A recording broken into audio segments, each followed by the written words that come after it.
Voters in the Venezuelan state of Barinas are set to head to the polls again this Sunday to elect the state governor.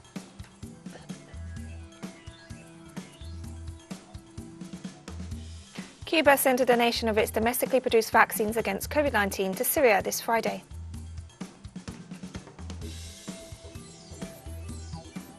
Russian President Vladimir Putin and his Kazakh counterpart Kassym-Jomart Tokayev held a lengthy phone conversation to discuss the situation in Kazakhstan following unprecedented unrest.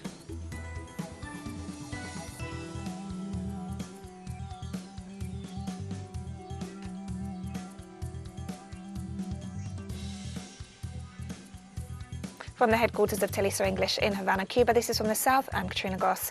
We begin in Venezuela, where voters in the state of Barinas are set to head to the polls again this Sunday to elect the state governor. Our special correspondent, Tatiana Perez, brings us more details. Barinas State is the gateway to the Venezuelan plain, so vast that the view is endless. It is a land with a history of struggle and the cradle of the Bolivarian Revolution, and voters here are set to go to the polls to elect a new governor. From Friday, the pre-electoral silence period ranged in the panorama of calm as the game of chess. Do I play? Yes, it is good to play a game of chess once in a while. It is the best thing to do. The 6 candidates for the state mayor are seeking the support of 600,000 voters in Barinas, some to the polls in 12 municipalities. The pandemic, the illegal economic blockade imposed by the United States, and the mistake made have taken their toll. The people expected changes. Well, we hope there will be a good administration to improve Barinas and a good atmosphere. To move forward, to provide us with new opportunities. For me, that is what is needed. Among the main candidates are former Foreign Minister Jorge Arreaza for the United Socialist Party of Venezuela, who promises revision, rectification and revival. On the other hand, there is a divided opposition between the lawmaker from Barinas, Sergio Garrido, registered by the Democratic United Roundtable Coalition, and the former candidate to the presidency, Claudio Fermin, for the Democratic Alliance. Both share the plan to crush Chavismo, but now, fortunately, through democratic methods. Let Barinas be the epicenter of the continental gathering, because many countries today have their eyes set on this city, on this electoral process that is going to take place this Sunday night. We hope the progressive communities and the leftist movement will be victorious.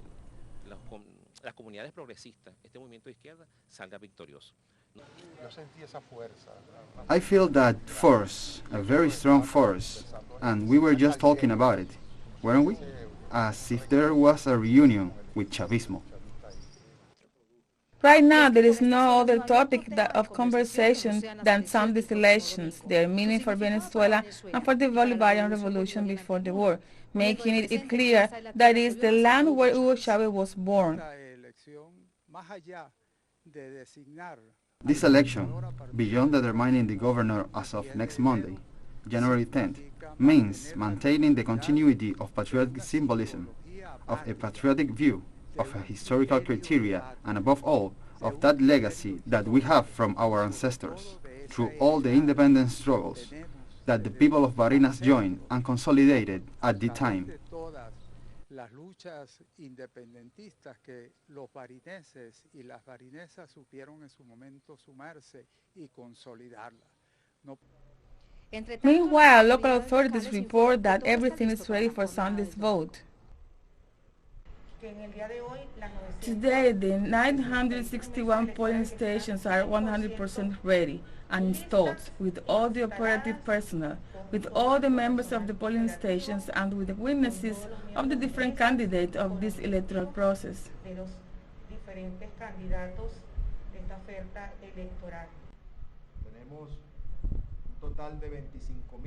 We have more than 25,000 troops deployed throughout the state of Barinas, across its territory of 35,200 square kilometers.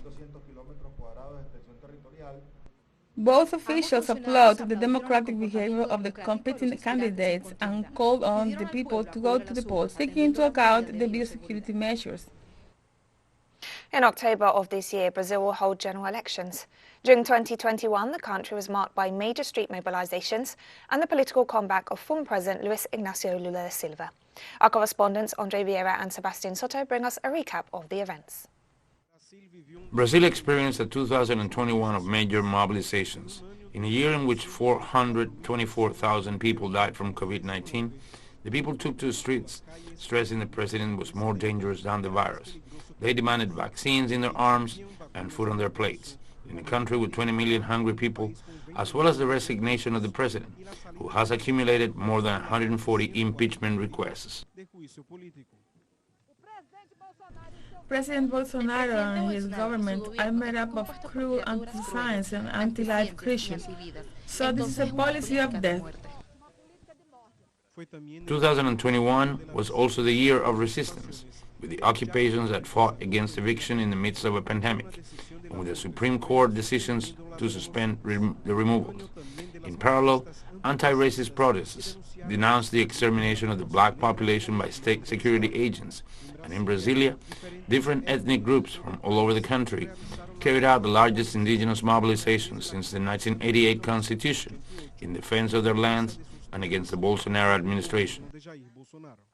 We are the owners of all these territories. There is no point in postponing the vote or whatever. They're not going to leave.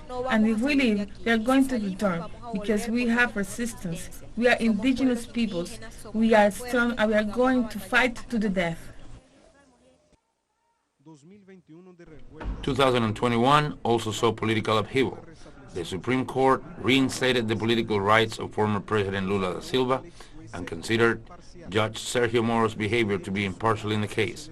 This, together with the street protests, the health, social and economic crisis, led Bolsonaro to his worst approval rating ever, with 53% rejecting his presidency, according to a Datafolha poll in December. The president's current support is around 20%.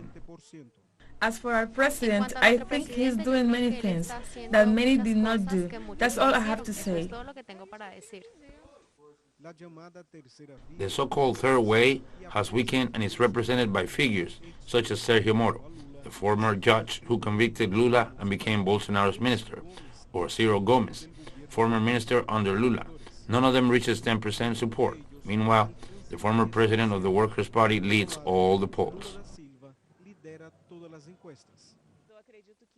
I believe that as a candidate, former President Lula in the first round or at the most in the second round will win by the wide margin, and that would be a good thing.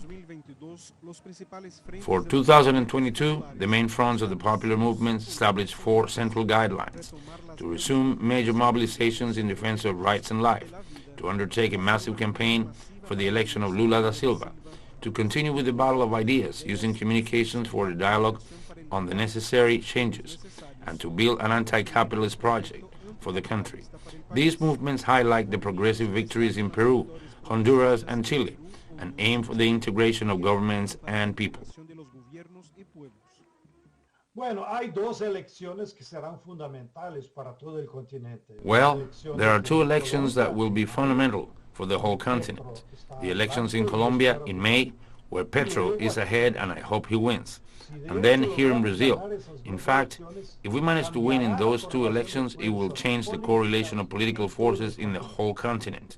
And with it, the doors will be open to resume several Latin American integration projects.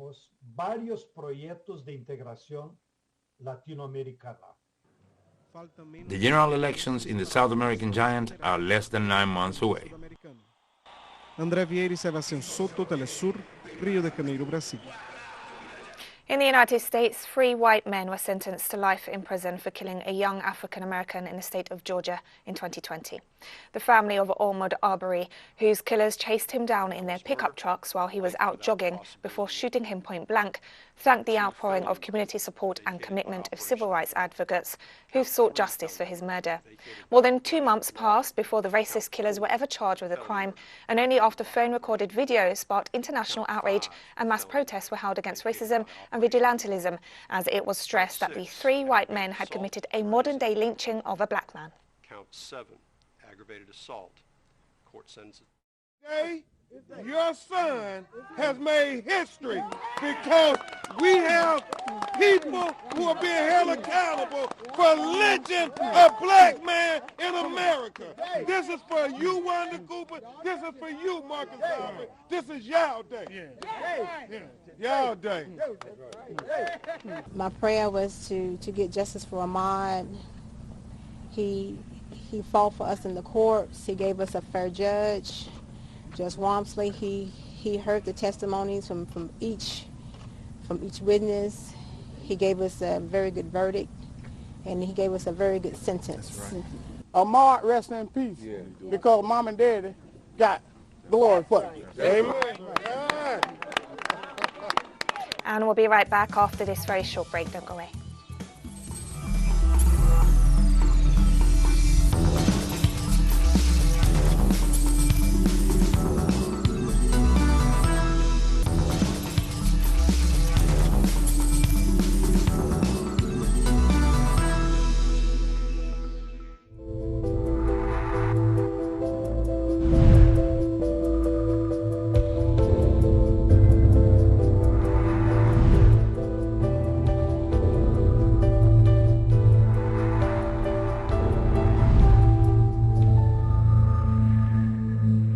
Welcome back to From the South. Cuba sent a donation of its domestically produced vaccines against COVID-19 to Syria this Friday.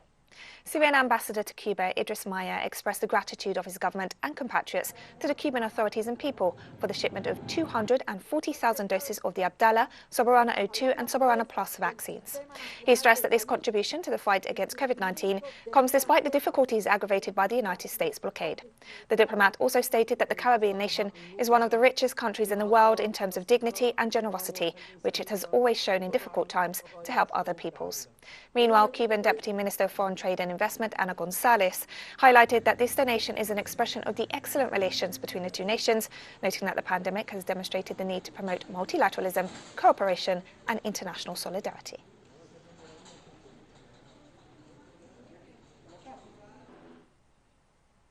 Argentina broke its record for COVID-19 infections, approaching 100,000 daily cases as it faces a third wave of the pandemic, driven by the highly infectious Omicron variant. The record of confirmed cases, which comes in the middle of the Southern Hemisphere summer holiday season, with tourist resorts full of travellers, has not translated into a similar rise in COVID-related deaths, which total 52 over the last 24-hour period. Argentina has accelerated its vaccination campaign in recent months, which started with the Sputnik V vaccine before the AstraZeneca and Sinopharm shots were added, and later the CanSino, Pfizer and Moderna vaccines. According to the Chief of Staff of the Ministry of Health, most of the new cases are mild or moderate and are not putting stress on the health system.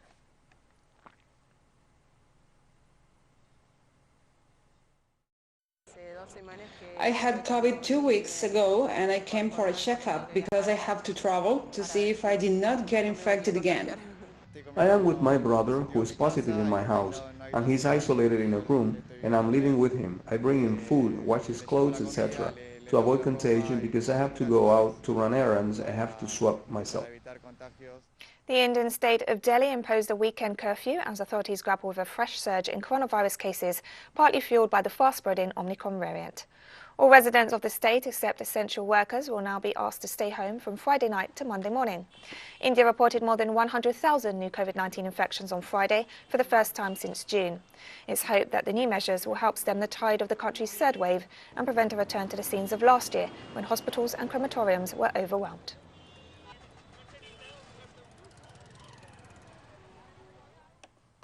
Will benefit from this weekend curfew, like we saw the last time when the lockdown was imposed.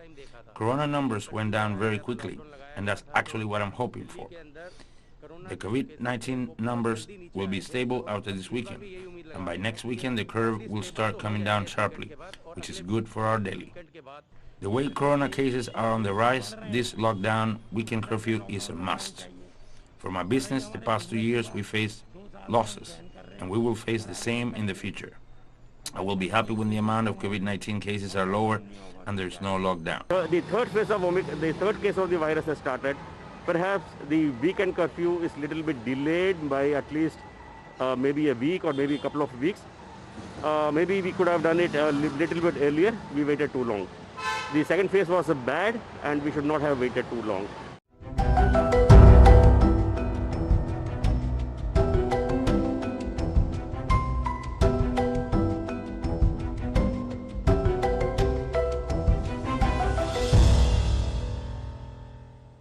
As the Wolf volcano in Ecuador's Galapagos Islands erupts for the second time in 7 years, local rangers are working to ensure animals, including endangered species, are safe from the lava. The volcano is located on Isabela Island, which is home to the at-risk pink iguana, only recently described as a separate species. The eruption began around midnight Thursday, as reported by an official of the Galapagos National Park. A team of park rangers working with the iguanas confirmed Friday that the creatures were out of harm's way. According to the Geophysical Institute of Ecuador, the volcano spewed gas and ash clouds as high as over 3,000 meters into the air, with lava flows on its southern and southeastern slopes. We were able to verify today, in an overflight we did in the morning, that the lava flow is directed south of the Wolf volcano crater.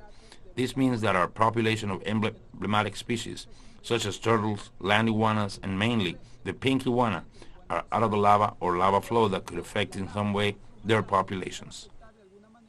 And we have more stories coming up after this final short break. Stay with us.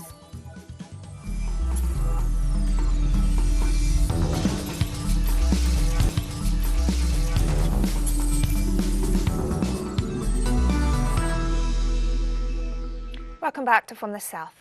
Russian President Vladimir Putin and his Kazakh counterpart Kassym-Jomart Tokayev held a lengthy phone conversation to discuss the situation in Kazakhstan following unprecedented unrest, the Kremlin said Saturday. Russian military aircraft continued to transfer Russian and Belarusian peacekeepers to Kazakhstan following the request for support issued by the Kazakh president to the Collective Security Treaty Organization. In a statement, the Kremlin said President Tokayev had informed President Putin in detail about the situation in the country, noting that it is developing towards stabilization, while thanking the CSTO military alliance and especially Russia for its help in quelling the destabilization attempts that broke out earlier this week. The two leaders agreed to remain in constant contact and to hold a video conference meeting of the alliance in the coming days.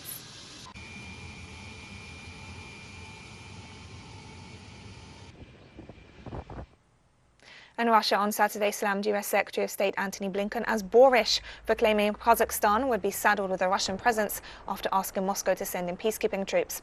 The US Secretary of State tried to make a funny joke today about the tragic events in Kazakhstan, Russia's foreign ministry said in a statement on Facebook, adding that Blinken ridiculed a totally legitimate response of the Collective Security Treaty Organization made up of Russia, Belarus, Armenia, Tajikistan, and Kyrgyzstan and Kazakhstan. The Russian foreign ministry also called to look at history and the unfortunate peoples who had the bad luck to see uninvited United States guests at their doorstep, naming Native Americans, Koreans, Vietnamese and Syrians, among others.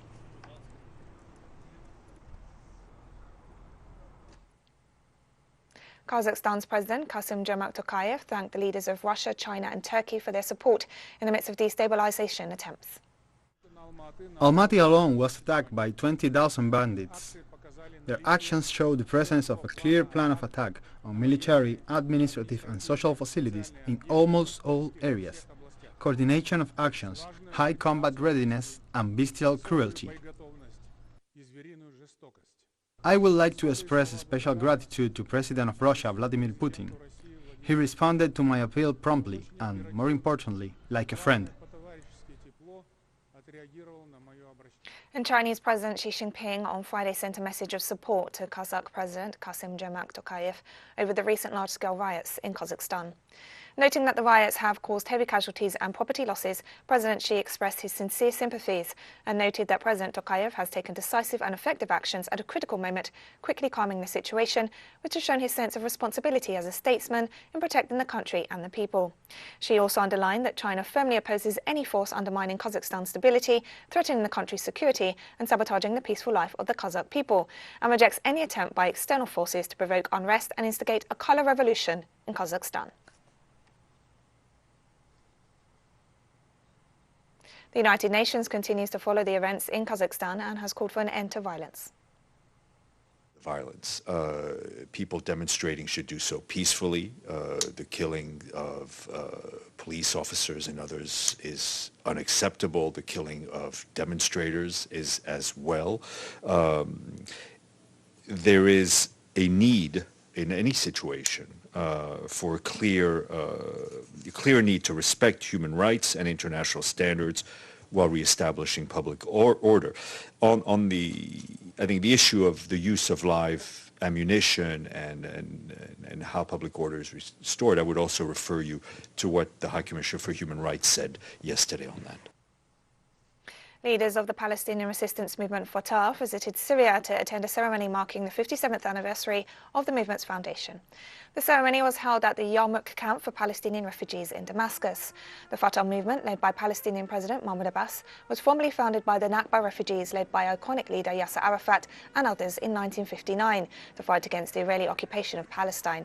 It launched its first armed struggle on January 1, 1965 and established itself as the pioneer Palestinian armed resistance group. With the signing of the Oslo Peace Accords in 1993, the organisation abandoned its armed struggle and has largely committed itself to peaceful means of resistance since then.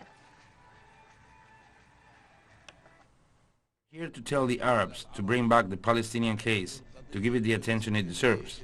This is a central issue that unites you all, keeps us out of your disputes and agendas, and abide by your Arab Peace Initiative. Tomorrow we will meet with the factions of the Palestinian Liberation Organization to set the arrangements of a historic meeting of the Palestinian Central Council and with Syrian officials to hand them a letter from the President. And we've come to the end of this news brief, but remember you can find these and many other stories on our website at telesurenglish.net. You can also follow us on social media for all the latest news. We're on Facebook, Twitter, Instagram and Telegram. For TeleSUR English, I'm Katrina Goss. Thank you for watching.